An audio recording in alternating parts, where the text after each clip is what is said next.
안녕하세요. 네, 안녕하세요. 이번에도 또 욕 먹어야죠. 네. 아주 욕 먹는 거에 익숙해요. 네. 이번 영상의 제목은요. 강성 노조의 집단 광기로 굿바이 코리아. 네. 대기업의 해외 이전 러시로 대한민국은 폭망 중. 네. 안녕하십니까. 애국보수 거북당입니다. 제가 몇 년 전부터요. 네. 유튜브 영상을 통해 가지고 대한민국을 말아먹는 3대 적폐 세력을 이야기하면서 네. 그중 하나로 강성노조 내지는 민주노총을 이야기를 했었죠. 여러분들은 아마 알고 계실 겁니다. 네. 오늘은 그것에 관해서 말씀드리도록 하겠습니다. 요즘 기업을 하시거나 어떤 자영업을 하시는 분들이 이제 한결같이 하시는 말씀이 있어요. 네. 근로자 내지는 종업원 위주로 노동관계 법령이 입법이 되어가지고 사용자의 애로사항이나 기업 경영 여건의 측면은 고려하지 않아서 네. 기업이나 작은 자영업도 운영하기가 힘들다고 어떤 불만을 토로하십니다. 네. 그리고 근로자 내지는 종업원이 거꾸로 상전 노릇을 한다고 불만을 토로하며 애로사항을 누누이 말씀을 하세요. 저한테 이제 찾아오시는 손님 중에 어떤 뭐 기업을 하시거나 어떤 자영업을 좀 하시거나 하는 분들이요. 네. 물론 근로자의 인간으로서의 존엄과 가치와 행복 추구권이 보장되기 위해서는요. 근로 3권이 보장되어야 하고 네. 이를 위해서는 어느 정도의 노사가 같이 상생할 수 있는 범위 내에서의 노동쟁의도 법의 테두리 내에서 보장되어야 하는 것은 당연한 거예요. 여러분도 아실 겁니다. 1970년 11월 13일 날 근로기준법 법전을 품에 안고 근로자의 인간다운 삶을 외치며 분신하신 고 전태일 열사 말입니다. 네. 그는요 죽어가면서 외쳤어요. 절규했어요. 근로기준법을 준수하라. 우리는 기계가 아니다. 일요일은 쉬게 하라. 네. 노동자들을 혹사하지 말라. 내 죽음을 헛되이 하지 말라. 이렇게 네. 외치면서 죽어갔습니다. 문제는요. 지금의 노동운동은 전태일 열사가 분신하신 그 당시에 어떤 그런 여건하고는 많이 틀려졌다는 거예요. 네. 근로조건 개선과 근로자의 최소한의 인간다운 그 삶을 요구하고 그 절규하지 않았습니까? 그쵸. 고 전태일 열사께서요. 네. 그 시절의 노동운동과는 차원이 다르다는 것입니다.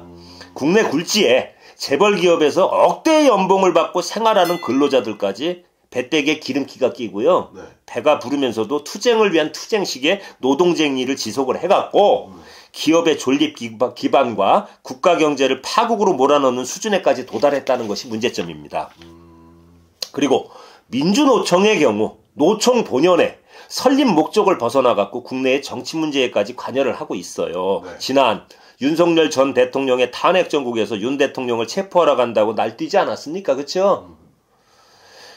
그럴 정도로다가 그 행위로 정치 문제에 불법으로 관여를 하고 네. 북한의 지령을 받아서 국내의 혼란을 획책하고 강경 투쟁으로 기업의 건전한 경영을 방해하고 기업의 존립 기반마저 위태롭게 하는 암적 존재로 자리매김한 지 오래다 이겁니다. 삼성이요 오늘날 초인류 네. 글로벌 기업 집단으로 다 등극을 할 수 있었던 게 뭔지 아십니까? 모르겠습니다. 지금은 좀 노조가 생기기 시작을 했는데 근래 가장 그 글로벌 기업이 될 수 있었던 건 큰 원인은 무노조의 원칙을 고수해 왔기 때문인 거죠. 네. 그렇다고요. 삼성이 종업원, 다시 말해 근로자의 연봉 등 복리 후생의 면에서 결코 네. 노조가 허용된 다른 재벌 기업에 뒤지지는 않았잖아요. 그렇죠.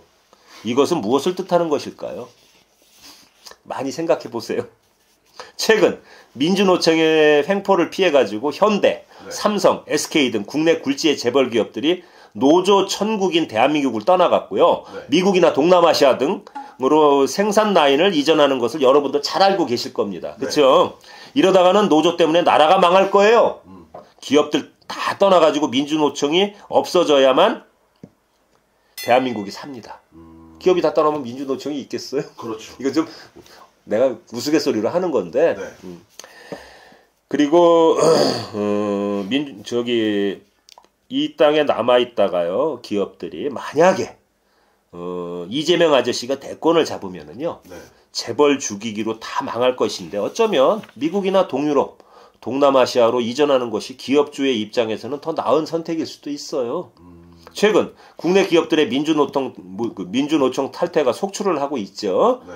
민주노총을 탈퇴한 한국은행 노조에 대해서 법원이 뭐라고 그랬냐면 탈퇴 결의는 정당하다라고 판시를 했습니다. 네. 포스코와 현대제철은 원래 경쟁 관계에 있지 않습니까? 그렇죠? 네. 그런데도 불구하고 미국의 루이지애나 제철소 공동 투자를 추진을 하고 있어요. 네. 이건 뭐냐 하면 민주노총의 횡포를 피해서 해외 이전을 추진하는 것으로밖에는 안 보입니다. 그렇죠? 그러면 기업들이 생산의 본고지를 해외로 이전하면 어떻게 될까요? 안 되죠. 그렇죠. 그런데 그 이유는 뭘까요? 자, 말씀드릴게요. 네. 해외로 생산 라인을 이전하는 이유는 첫 번째, 구조조정이 힘들기 때문이에요. 네. 사용자 측의 그 절차가 복잡해갖고 노동자의 정리 해고가 어려워요. 선전선동을 일삼고 그런 노동자나 네. 자질이 아주 힘이 부족한 노동자가 있어도 해고를 할 수가 없습니다. 근무 태만이나 뭐 이런 사람들이 있지 않습니까? 네. 해고를 못해요. 그리고 성과급도 노동자의 능력보다는 노조의 담합으로 책정이 되고 공동 분배하는 형식이에요. 이게 말이 됩니까? 그쵸. 두 번째, 노조 파업으로 인한 손실이 크다는 겁니다. 네. 급여, 복지, 정치 문제 등 다양한 구실로 노조의 파업이 연례 행사가 됐어요. 일상화가 된 거예요. 그리고 평균 파업 일수가 어떤 줄 아십니까? 미국 같은 경우는 1년에 평균 파업 일수가 7.21일이에요. 네. 이웃나라 일본은 0.21일. 우리나라는 어떤 줄 아십니까? 38.1일이에요. 네. 엄청난 차이죠? 네. 이런 여건에서 어떻게 기업을 합니까? 그리고 노조의 세력이 막강해갖고 노사 간의 균형이 붕괴된 지 오래고요. 네. 최저임금이 급격히 상승을 했다 이겁니다. 네. 그러니까 기업할 여건이 안 되는 거죠. 그리고 세 번째, 파업으로 인한 손실을 노조로부터 배상받는 것이 현실적으로 힘들어요. 왜 그러냐? 노랑봉투법의 범위가 확대돼갖고 손해배상 청구권이 제한되고요. 네. 그리고 노동쟁의의 범위를 확대시켜갖고 웬만한 거 다 노동쟁이래요. 그렇죠. 그래서 파업이 일상화가 되고 네. 손실은 커졌다 이겁니다. 노동자의 파업에 맞설 사용자 측의 무기인 손해배상이 대폭 축소됐어요. 그래갖고 할 수 있는 게 뭔지 아십니까? 뭐 직장 폐쇄요. 현대제철처럼. 그렇죠. 비교적 노조로부터 자유로운 삼성을 제외한 SK나 한국화약, 현대자동차 등의 최근 7년간 해외 법인의 숫자가 계속 증가하는 추세를 보이고 있어요. 네. 그건 뭐냐? 강성 노조의 부작용으로 볼 수 있는 겁니다. 국내 기업의 해외 이전 시 발생하는 문제점에 관해서 제가 말씀을 드릴게요. 이게 오늘의 키포인트예요. 네. 생산 설비와 생산 라인이 다 빠져나가요. 해외로. 그러면 자연히 국내 일자리가 급격히 감소하겠죠. 그리고 그 생산 공장이 있었던 지역의 인구가 감소하겠죠. 네. 그래서 지역이 황폐화되고 지역 경제가 폭망합니다. 예를 들어 울산이나 뭐 군산 이런 데서 자동차 공장이 빠지면 네. 어떻게 되겠습니까? 지역 경제 폭망이죠. 인구 그렇죠. 감소하고.